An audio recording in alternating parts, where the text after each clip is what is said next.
الحمدللہ الہی خیر گردانی بحق شاہ جیلانی وصلی اللہ تعالی علی خیر خلقہ ولو عرشی سیدنا محمد وعلی صحابہ. تو نظام رحمت ہوگا، نظام آئین رحمت ہوتا ہے. عشق ناپید خیرمی غزل صورت.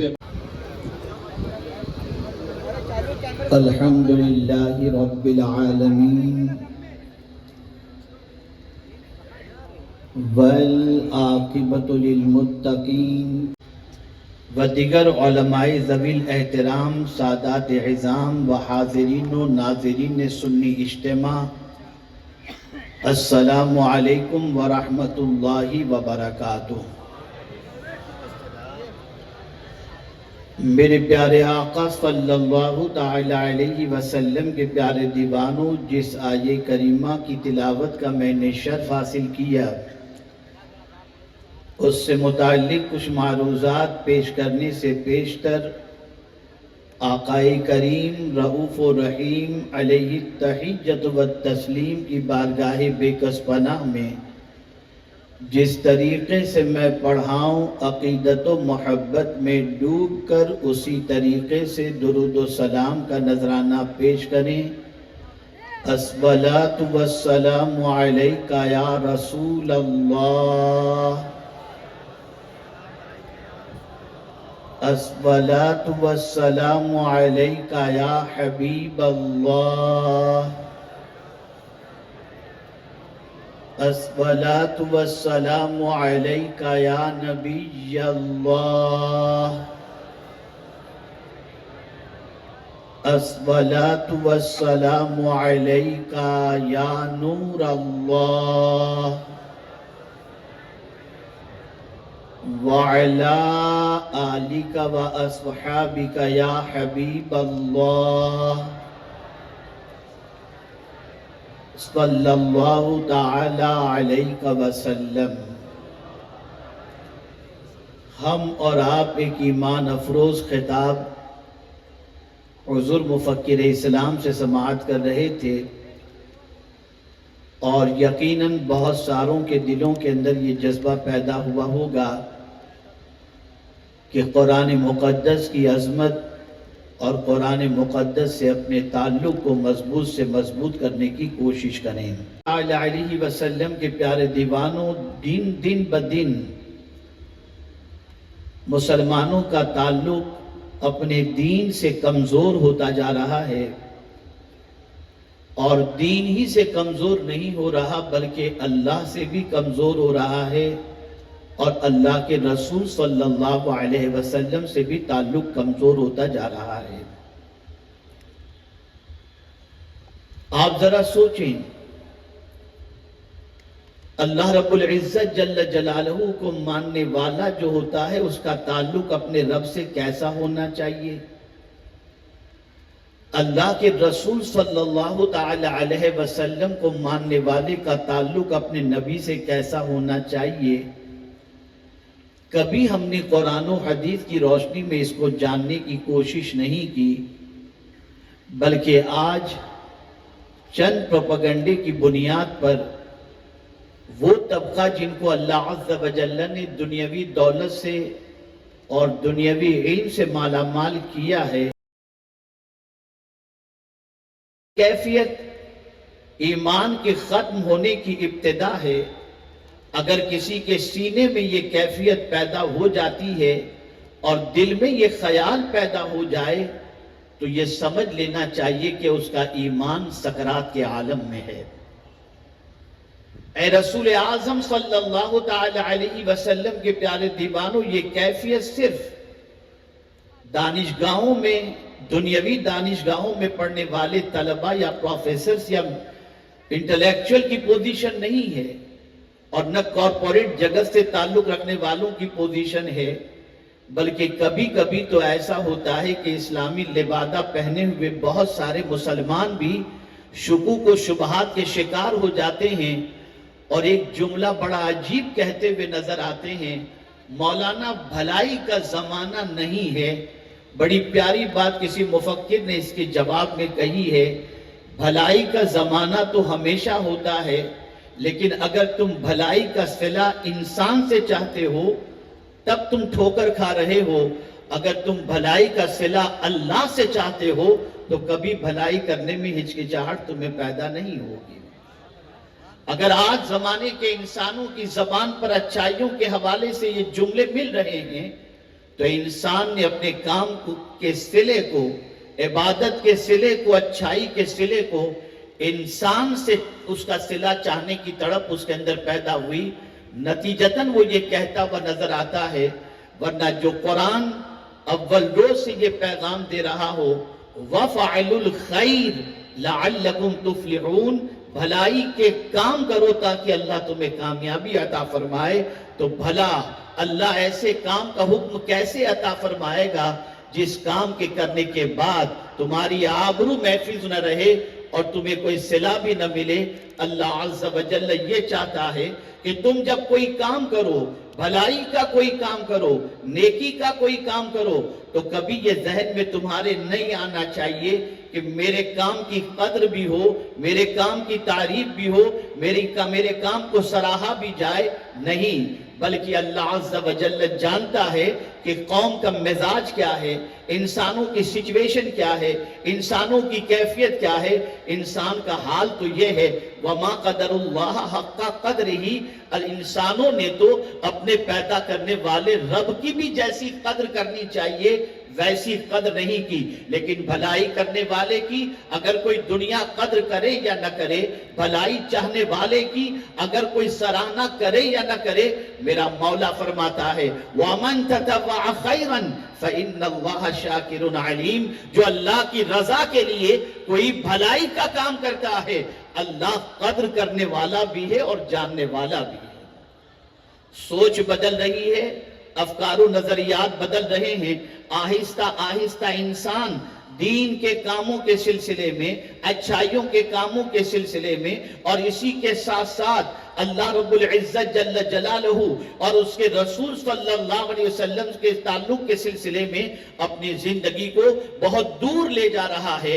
اللہ سے فاصلہ بڑھا رہا ہے، رسول اعظم سے فاصلہ بڑھا رہا ہے. نتیجتاً سچویشن یہ ہے کہ آج کا انسان بے قراری کی وادیوں کے اندر اپنی زندگی کے لمحات گزار رہا ہے.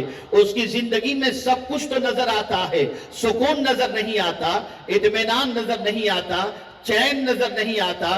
میرے پیارے آقا صلی اللہ تعالی علیہ وسلم کے پیارے دیوانوں، آپ پوری دنیا کے انسانوں کی زندگی کا جائزہ لے کر کے دیکھیں. جن لوگوں نے تعلق باللہ کمزور کیا اور جن کا تعلق باللہ اور تعلق بالرسول کمزور ہوا، اللہ نے ان کی زندگی سے سکون چھین لیا. اور سب کچھ ہوتے ہوئے بھی ان کی زندگی میں سکون نہیں. لیکن جن کا تعلق باللہ مضبوط رہا اور تعلق بالرسول مضبوط رہا، اللہ تعالیٰ نے ان کو چٹائی پر سونے پر بھی سکون کی نیند عطا فرما دی، اور دونوں جہاں کی بھلائیاں اور کامیابیاں اور اطمینان ان کے قدموں میں لا کر کے پروردگار نے رکھ دیا. اے رسول اعظم صلی اللہ تعالی علیہ وسلم کے دیوانوں، آج میں یہ چاہوں گا کہ آپ مختصر سے وقت کے اندر یہ سبق لے کر کے اٹھیں کہ آج کے بعد تعلق باللہ بھی مضبوط ہو، اللہ کے فرمان پر یقین بھی مضبوط ہو، اللہ کے رسول صلی اللہ علیہ وسلم کے فرمان پر یقین بھی مضبوط ہو. آئیے میں آپ کو سمجھاتا ہوا چلوں. قرآن کہتا ہے ایمان والوں سے یا ایھا الذین آمنوا آمنوا باللہ ورسولہ، اے ایمان والو اللہ اور اس کے رسول پر ایمان لاؤ.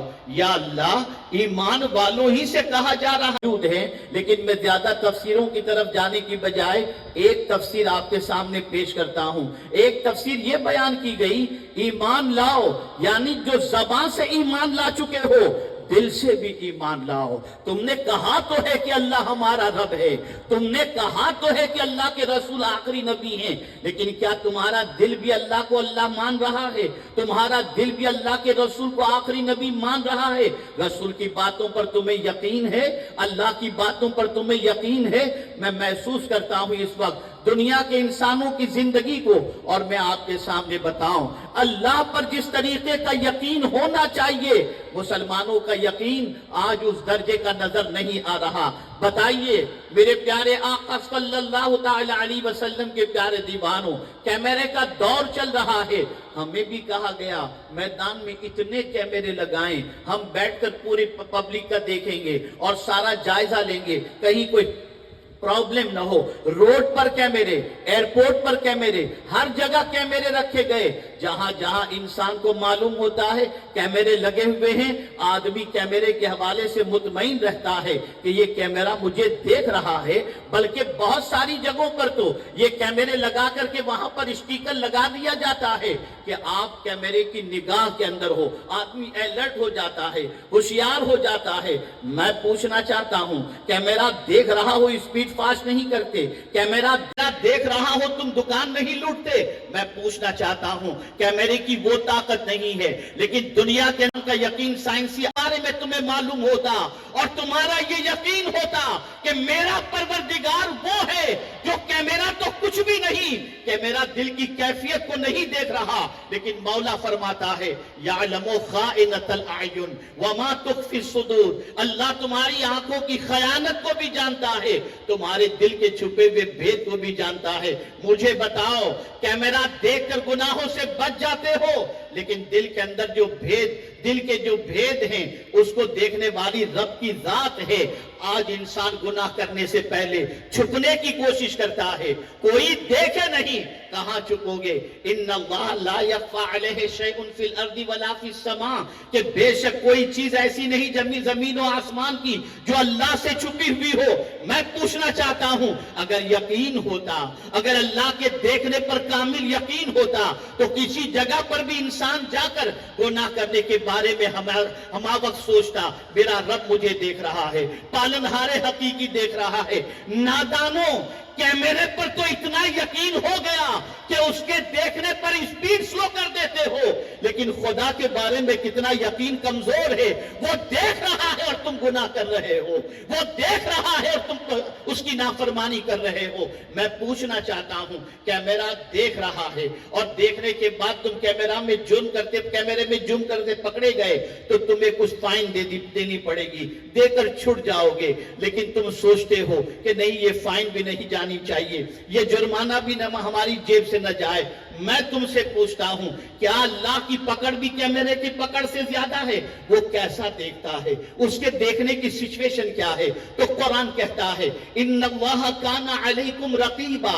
اللہ اکبر. اللہ پیاری بات کہی, جس طریقے سے شکار تیر کو کمان کے اندر لگا کر نشانہ تان کر اس جگہ کو تک رہا ہوتا ہے, اللہ عز و جل اس سے زیادہ اپنے بندے کو تک رہا ہوتا ہے. ہم کہیں بھی ہیں وہ دیکھ رہا ہے, ہم کہیں بھی ہیں اس سے چھپے ہوئے نہیں. اور اس دیکھنے کا تصور جب انسان کے دل و دماغ میں بیٹھ جاتا ہے اور یہ یقین پختہ ہو جاتا ہے تو انسان کہیں بھی راہ رسول میں حاضر آئے, عرض کرنے لگے یا رسول اللہ صلی اللہ تعالی علیہ وسلم, مجھ سے گناہ سرزد ہو گیا, کیا اللہ کی بارگاہ میں معافی مانگوں, توبہ کروں تو میرا مولا میرے گناہوں کو معاف فرما دے گا؟ میرے آقا صلی اللہ علیہ وسلم نے فرمایا ہاں, اگر تو سچے دل سے توبہ کرے اللہ تیرے گناہوں کو معاف فرما دے گا. انہوں نے رسول اعظم کا دست کرم تھاما, توبہ کی, اور پھر خیال آیا. خیال دیکھیے, تصور دیکھیے, فکر دیکھیے, رسول اعظم کی تعلیم کا کمال دیکھیے.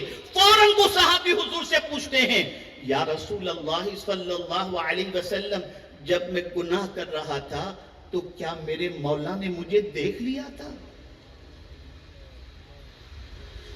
جیسے ہی انہوں نے یہ کہا, آقا کریم صلی اللہ تعالی علیہ وسلم نے فرمایا وہ علیم و بصیر ہے, اس سے کوئی چیز چھپی ہوئی نہیں ہے.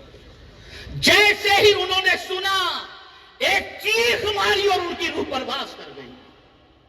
اے رسول اعظم صلی اللہ علیہ وسلم کے دیوانوں, یہ ایک پہلو ہوا, اس پر کافی دیر اور مزید گفتگو ہو سکتی ہے. میں اب دوسرے پہلو کی طرف آتا ہوں. اب دوسرا پہلو دیکھیں, کیوں آدمی منشیات کا کاروبار کر رہا ہے, کیوں آدمی لوگوں کے پیسے کھا رہا ہے, کیوں آدمی دغابازی کر رہا ہے؟ کیوں آدمی چوری کر رہا ہے؟ کیوں آدمی ڈکیتی کر رہا ہے؟ وجہ سب سے بڑی یہ ہے کہ اسے اپنے رب کے رزاق ہونے پر یقین نہیں ہے۔ اگر یہ یقین ہوتا کہ جس خدا نے مجھے پیدا کیا ہے اس نے پہلے ہی کہہ دیا ہے وَمَا مِن دَابَّةٍ فِي الْأَرْضِ إِلَّا عَلَى اللَّهِ رِزْقُهَا وَيَعْلَمُ مُسْتَقَرَّهَا وَمُسْتَوْدَعَهَا، تو یقیناً وہ بندہ کبھی ایسے راستے پر روزی تلاش کرنے کے لیے نہ نکلتا جو راستے غلط ہوں، ناجائز ہوں، کسی کا مال ہضم نہ کرتا۔ مجھے اس موقع پر سیدنا غوث الثقلین رضی اللہ المولا تبارک و تعالیٰ عنہ کا ایک قول یاد آ رہا ہے۔ اتنی جامعیت ہے اس قول کے اندر۔ غوث پاک فرماتے ہیں اے رزق کے لیے در بدر بھٹکنے والے، تو جتنا تیرے رزق کو تلاش نہیں کرتا اس سے زیادہ تیرا رزق تجھے تلاش کرتا ہے۔ میں پوچھنا چاہتا ہوں جس بندے کا اپنے رب پر یقین ہو وہ محنت کرے گا، مشقت کرے گا، یقین رکھے گا میرے حصے کی روزی مجھے ملے گی، اور سنت نبوی پر عمل کرتے ہوئے حلال روزی کی تلاش میں نکلے گا۔ کوئی ایسا کاروبار اختیار نہیں کرے گا جو حرام ہو۔ لیکن آج بہت سارے حرام کاروبار کرنے والے کہتے ہیں مولانا اتنی انکم تو کسی کام دھندے میں ہے ہی نہیں، اور میں تو 10 بیواؤں کو پالتا ہوں۔ ارے تو خود کو نہیں پال سکتا تو بیواؤں کو کیا پالے گا؟ سب کا پالنے والا خدا ہے، سب کا پالنہار حقیقی معبود برحق ہے۔ ایک بزرگ کے پاس ایک شخص حاضر ہوا اور عرض کرتا ہے حضور میرے بچے بہت زیادہ ہیں اور روزی بہت مختصر ہے، آپ دعا کریں یا کچھ بتائیں۔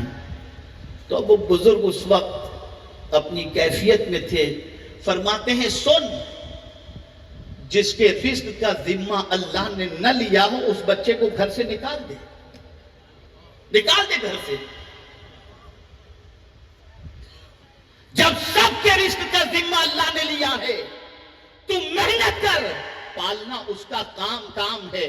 جب چونٹیوں کو بل میں پالتا ہے، سمندر میں مچھلیوں کو پالتا ہے، تو اشرف المخلوقات کو بھی وہ یقیناً ضرور پالے گا۔ یہ یقین ہونا چاہیے۔ ہمارا یقین کمزور سے کمزور ترین ہوتا جا رہا ہے۔ ہمارا ایمان اس حد تک کمزور ہو چکا کہ سب کے وعدوں پر بھروسہ ہے، خدا کے وعدوں پر جیسا بھروسہ ہونا چاہیے ویسا نہیں ہے وہ بھروسہ۔ آج کسی نے آپ سے کہہ دیا اس کاروبار میں اتنا انویسٹ کرو، اتنا کروڑ ملے گا، لگا دیا آپ نے، بعد میں پتا چلا کیپٹل بھی گیا، پروفٹ تو دور کی بات رہی۔ لیکن جب بات پروردگار جل جلالہ کے فرمان کی آئے تو انسان وہاں سوچتا ہے نہیں، میرا مولا فرماتا ہے من جاء بالحسنۃ فلہ عشر امثالھا، ایک دو گے 10 ملے گا۔ لیکن شیطان کہتا ہے نہیں کم ہو جائے گا، الشیطان یعدکم الفقر، شیطان تندرستی کے بارے میں بتاتا ہے، اور قرآن کہتا ہے کہ ایک دو گے 10 ملے گا۔ تاریخ بتاتی ہے کہ رابعہ عدویہ رضی اللہ تعالیٰ عنہ دسترخوان پر بیٹھی ہوئی تھی، مانگنے والا آیا، خاتون سے کہا خادمہ سے دے دو روٹیاں، ایک روٹی تھی، فرمایا دے دو، وہ گئی دینے کے لیے۔ تھوڑی دیر کے بعد رابعہ عدویہ کے دروازے پر 9 روٹیاں لے کر کے کوئی آیا، ایک روٹی گئی، 9 روٹیاں آئیں۔ خادمہ نے سوچا کہ بھوک تو بہت لگی تھی، شاید ایک روٹی سے بھوک نہ پوری ہوتی، اللہ کا شکر ہے کہ ایک کے عوض میں 9 آئی۔ لیکن رابعہ عدویہ نے جب یہ سنا فرمایا لے جاؤ، یہ ہمارے لیے نہیں ہو سکتی یہ ہمارے لیے۔ خادمہ نے کہا ماں 9 روٹیاں ہیں، کہا نہیں یہ اپنی نہیں ہو سکتی۔ کچھ دیر گزری، 10 روٹیاں آئیں۔ خادمہ نے کہا کوئی روٹیاں لے کر آیا، کہا گنو کتنی ہیں، کہا 10، کہا یہ ہماری ہونی چاہیے، اس لیے کہ سب کا وعدہ ہو سکتا ہے جھوٹا ہو، میرے خدا کا وعدہ کبھی غلط نہیں ہو سکتا۔ میں نے ایک روٹی دی تھی، میرے مولا نے اس کے عوض میں مجھے 10 روٹیاں عطا فرمائی۔ یہ یقین پیدا کرو، یہ ایمان پیدا کرو۔ آج ہمارا ایمان کمزور ہو چکا۔ قرآن کہتا ہے ان اللہ لا یخلف المیعاد، بے شک اللہ وعدہ خلافی نہیں فرماتا۔ لیکن اے رسول اعظم صلی اللہ علیہ وسلم کے دیوانوں، ہم پتہ نہیں دنیا کے سب کے باتوں پر بھروسہ کرتے ہیں، لیکن اللہ اور اس کے رسول کی جب بات آ جائے تو ہمارا یقین ڈگمگانے لگتا ہے۔ ایک مثال آپ کے سامنے پیش کروں اور اس سے آپ کے عقل کے دریچے کھل جائیں گے۔ آج کے دور میں انسان یہ کہتا ہوا نظر آتا ہے مولانا جھوٹ بولے بغیر کاروبار چل ہی نہیں سکتا، اور قرآن کہتا ہے وَاجْتَنِبُوا قَوْلَ الزُّورِ، جھوٹ سے پرہیز کرو۔ اب آپ نے تو معاذ اللہ یہ کہہ دیا لاشعوری طور پر کہ اللہ کے فرمان پر عمل کریں گے تو بھوکے رہیں گے۔ یہ یقین کی کمزوری ہے، یہ ایمان کی کمزوری ہے، اور جب یہ کمزوریاں آہستہ آہستہ پیدا ہونی شروع ہوتی ہیں تو ایک وقت آتا ہے کہ جس کے فرمان سے یقین کمزور ہو جائے پھر اس ذات پر سے بھی یقین کمزور ہو جاتا ہے۔ اور اس وقت آپ شاید نہیں جانتے کہ اسی یقین کو کمزور کرنے کے لیے پوری دنیا کے اندر تحریکیں چلائی جا رہی ہیں کہ اگر خدا رحمان و رحیم ہے تو غزہ کے اندر بے گناہ بچے مارے جا رہے ہیں، کہاں ہے تمہارا خدا؟ یہ کہہ کر یقین کمزور کرایا جا رہا ہے۔ اے رسول اعظم صلی اللہ علیہ وسلم کے دیوانوں، ایک بات اچھی طریقے سے ذہن کے اندر محفوظ کر لیں، اللہ کی حکمت اللہ ہی بہتر جانتا ہے، اور اس سے زیادہ اپنے بندوں پر مہربان کوئی دوسرا ہو ہی نہیں سکتا۔ وہ جانتا ہے کس کے حق میں کیا بہتر ہے اور کس کے حق میں کیا بہتر نہیں۔ ایک بندہ مومن کو اس بات پر اپنا یقین پختہ کر لینا چاہیے کہ میرا رب جو کہتا ہے وہ حق ہے، اور اس کے فرمان کو میں دل و جان سے ماننے کے لیے تیار ہوں۔ اے رسول اعظم صلی اللہ تعالی علیہ وسلم کے دیوانوں، رسول اعظم صلی اللہ علیہ وسلم کی حیات طیبہ کے حوالے سے دیکھیں، بڑا آسان ہے یہ نعرہ لگانا کہ ہم غلام رسول ہیں، ہم عاشق رسول ہیں۔ یہ بڑی اچھی بات ہے، اللہ کرے کہ زبان سے نکلنے والے یہ نعرے حقیقت میں تبدیل ہو جائیں۔ لیکن کبھی میں آپ سے پوچھوں اور جواب طلب کروں تو آپ کا جواب کیا ہوگا؟ کیا حضور صلی اللہ علیہ وسلم کے فرمان پر بھی جیسا یقین ہونا چاہیے ویسا یقین ہے؟ لیکن جب تاریخ الٹ کر کے دیکھتا ہوں تو وہ لوگ جنہوں نے حضور کو ستایا تھا وہ بھی اتنا جانتے تھے کہ حضور جو کہہ دیتے ہیں وہ سچ ہی ہوا کرتا ہے، ان کا یقین تھا۔ ابو لہب کا بیٹا عتیبہ کے بارے میں سرکار صلی اللہ علیہ وسلم نے اللہ کی بارگاہ میں یہ عرض کر دیا تھا مولا اس پر ایک کتا مسلط فرما دے۔ ابو لہب کو ڈر لگا اور وہ کہنے لگا کہ جو کچھ حضور نے کہا ہے ویسا ہو کر رہے گا۔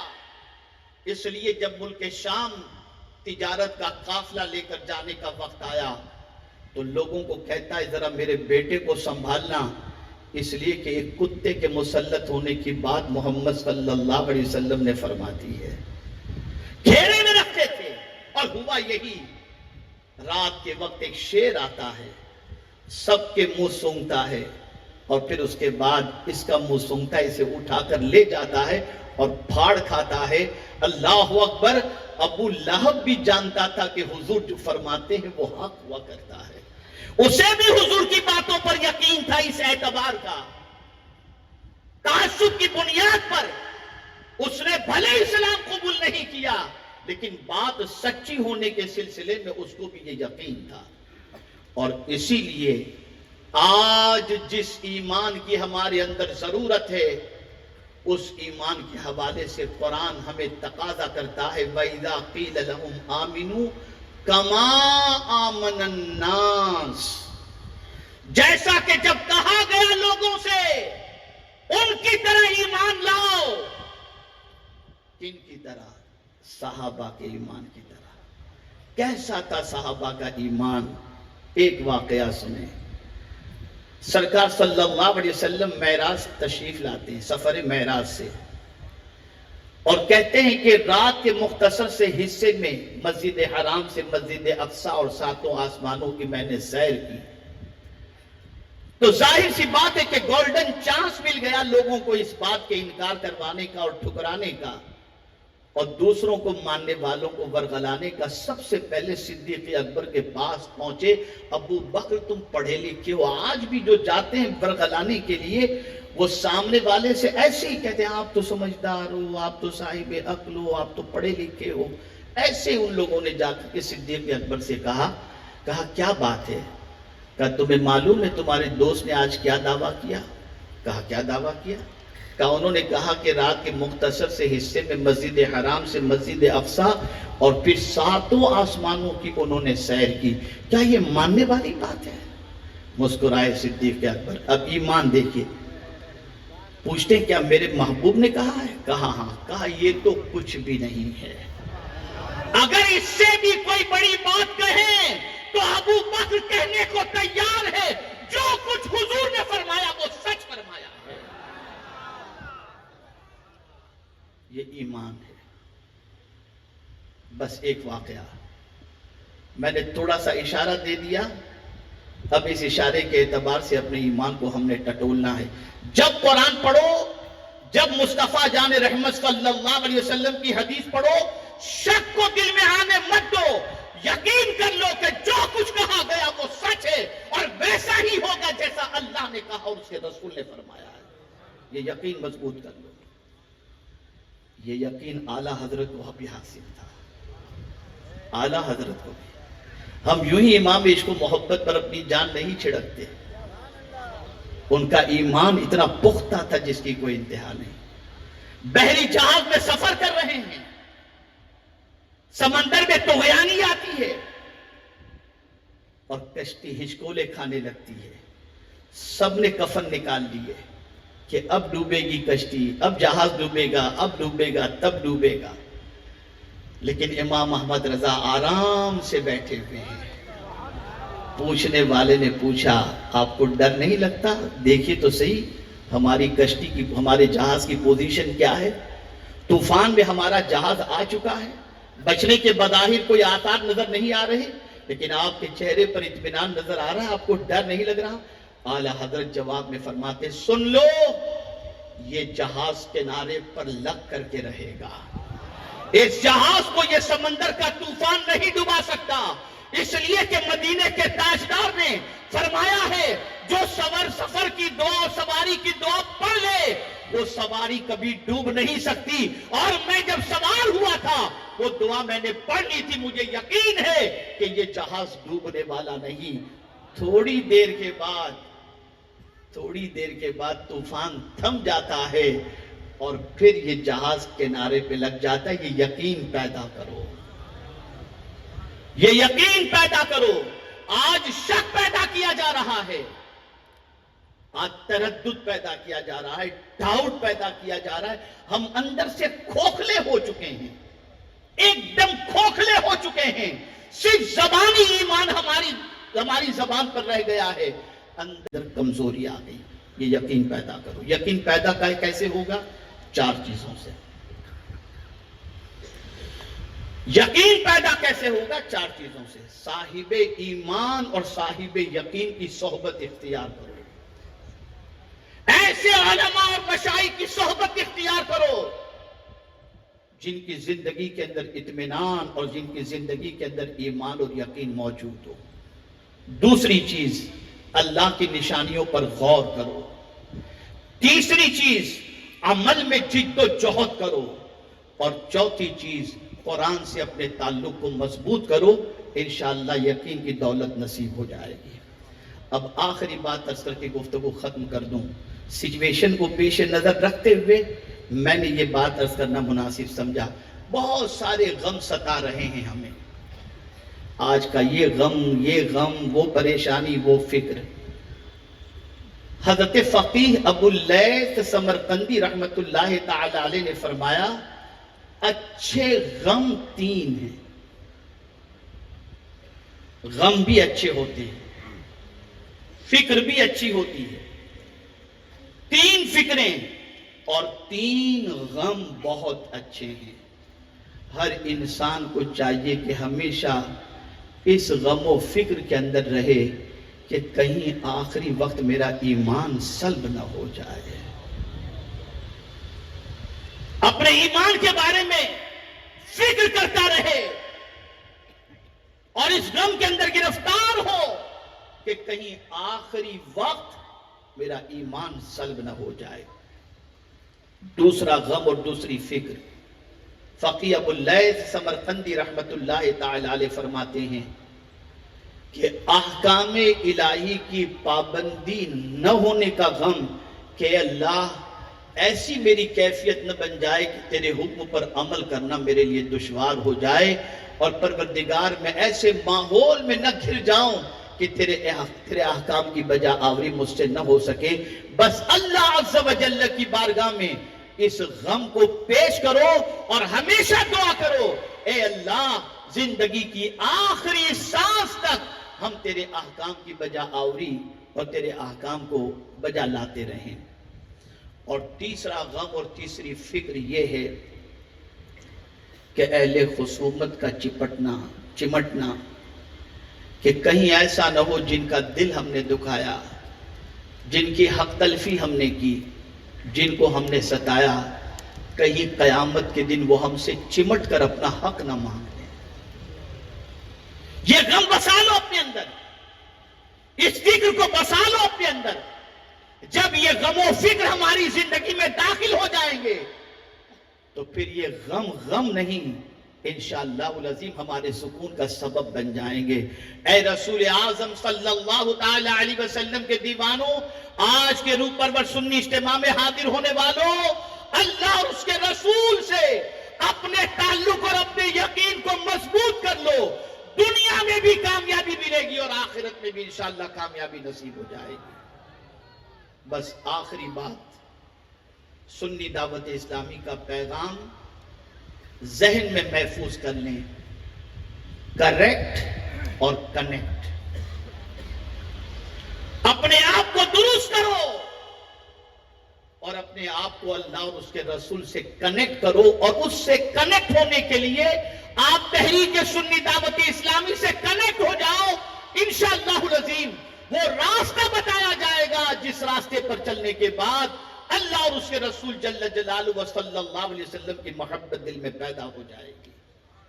الحمدللہ ہماری تحریک کی سرپرستی حضور مفکر اسلام اور دیگر بڑے علماء, سراج الفقہاء, رئیس المفسرین, یہ سارے علماء رہنمائی فرماتے ہیں, شفقتیں فرماتے ہیں, اور انہی کی شفقتوں میں یہ سفر جاری و ساری ہے. میرے پیارے آقا صلی اللہ علیہ وسلم کے پیارے دیوانوں, اجتماع میں آنے کے بعد سوچ بدلو, فکر بدلو اور اپنے آپ کو اللہ اور اس کے رسول جل جلالہ و صلی اللہ علیہ وسلم کے قانون کے پابند بنانے کی کوشش کرو. اللہ رب العزت جل جلالہ آقا کریم رؤوف الرحیم علیہ التحیۃ والتسلیم کے صدق و طفیل ہم سب کو اللہ اور اس کے رسول کے ارشادات پر عمل کی توفیق نصیب فرمائے. قرآن کے ضابطے کو, قرآن کے فرامین کو دل کے اندر, دماغ کے اندر محفوظ کرنے کی توفیق عطا فرما کر ہمیں اسے عملی جامہ پہنانے کی توفیق نصیب فرمائے. وما علینا الا البلاغ المبین. السلام علیکم ورحمۃ اللہ وبرکاتہ. قادریہ غلاموں میں قبول فرما, قیامت کے دن ان کے ساتھ حشر فرما الہی جیلانی، الہی خیر گردانی بحق شاہ جیلانی، وصلی اللہ تعالی علی خیر خلقہ ورب عرشہ سیدنا محمد و صحابہ اجمعین۔ اس پنڈال کے قریب جہاں پنڈال پر آگے والے بیٹھ جاؤ بھائی، بیٹھ جاؤ بھائی، بیٹھ جاؤ۔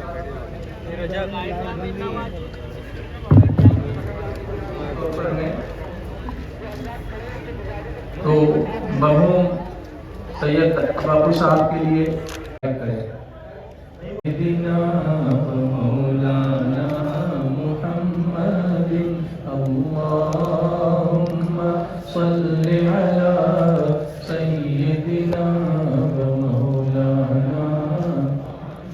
پہلے آیت کریمہ کم سے کم 3 باری سجدے کی پڑھ لیتے ہیں، سب مل کر پڑھیں۔ اعوذ باللہ من الشیطان الرجیم، بسم اللہ الرحمن الرحیم، لا الہ الا انت سبحانک انی کنت من الظالمین، لا الہ الا انت سبحانک انی کنت من الظالمین، لا الہ الا انت سبحانک انی کنت من الظالمین، اللہم صلی علی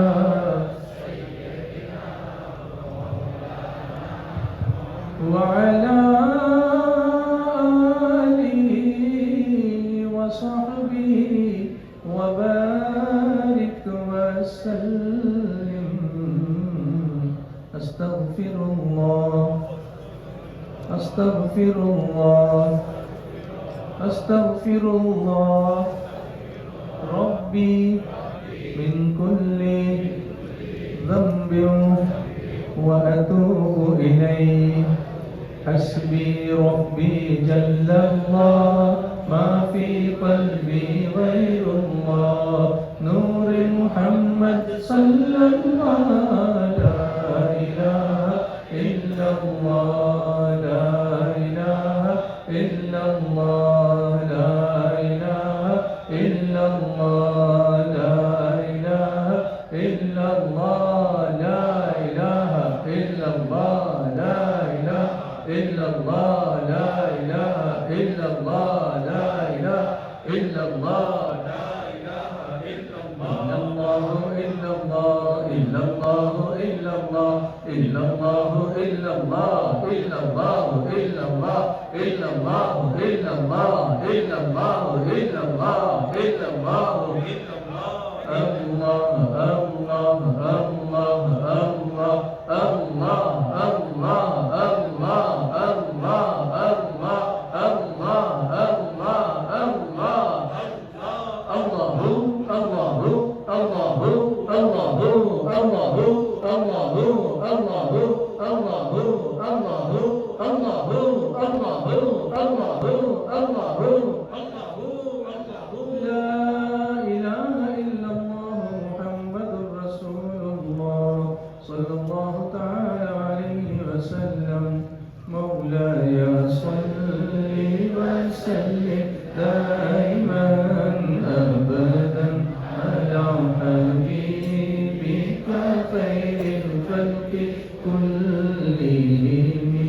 الصلاة والسلام عليك يا رسول الله،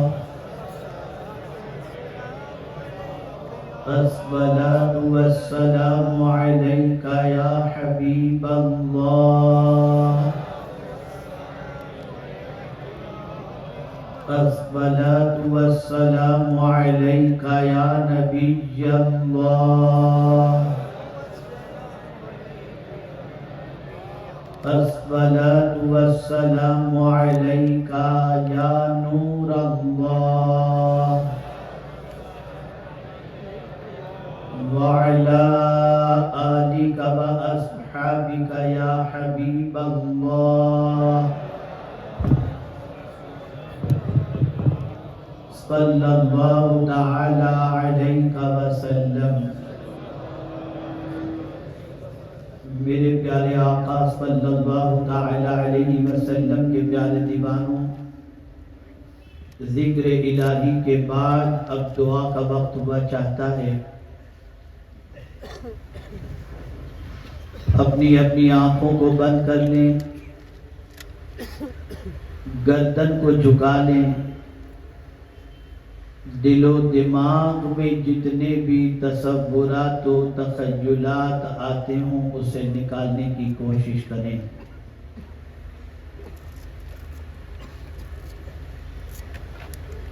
میرے پیارے آقا صلی اللہ تعالی علیہ وسلم کے پیارے دیوانوں،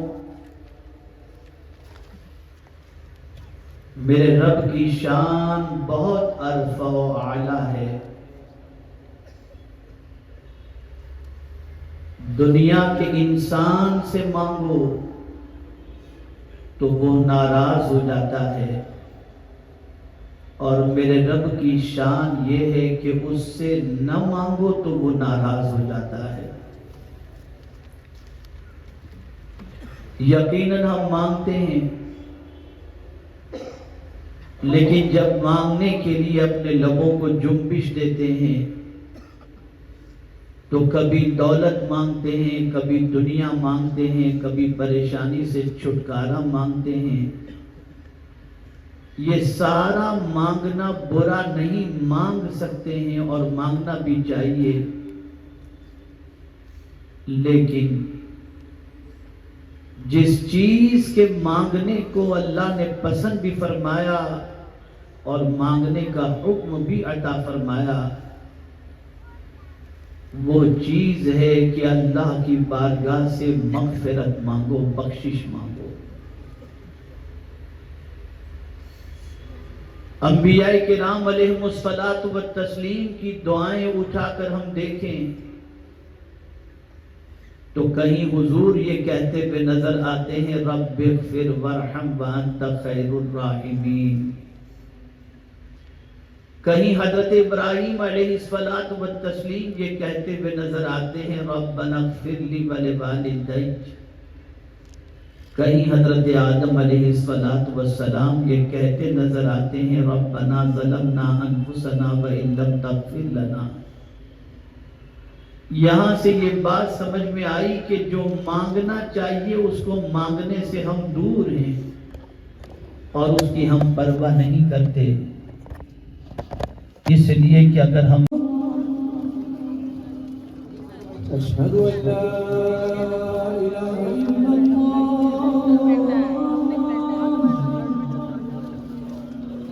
أشهد أن لا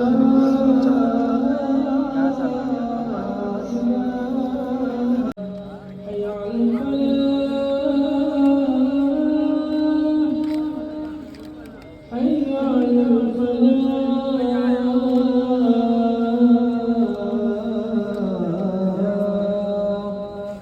الله أكبر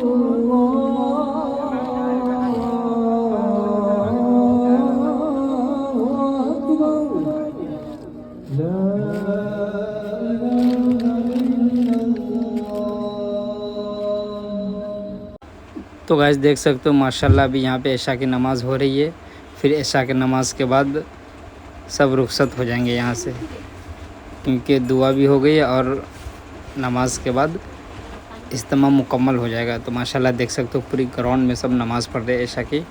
تو گائز دیکھ سکتے ہو، اگر آپ لوگ آئے ہوں گے گراؤنڈ کا آپ لوگ کو ایک ویڈیو دکھاتا ہوں، تو گائز پورے ویڈیو کو اینڈ تک ضرور دیکھنا گائز، بہت مزہ آنے والا ہے۔ جو سنی دعوت اسلامی کا سالانہ اجتماع جو 32 ایئرس سے کنٹینیو چل رہی ہے آزاد میدان کرنے میں، تو گائز دیکھ سکتے ہو ماشاءاللہ کتنی عوام ہے، کم از کم 4 لاکھ کے قریب تو لوگ ہوں گے ہی گائز، یہ میرا تجربہ ہے، لیکن آپ لوگ بتا سکتے ہو گائز کتنا پبلک آزاد میدان میں لاسٹ ڈے میں آئی ہے کامنٹ کر کے۔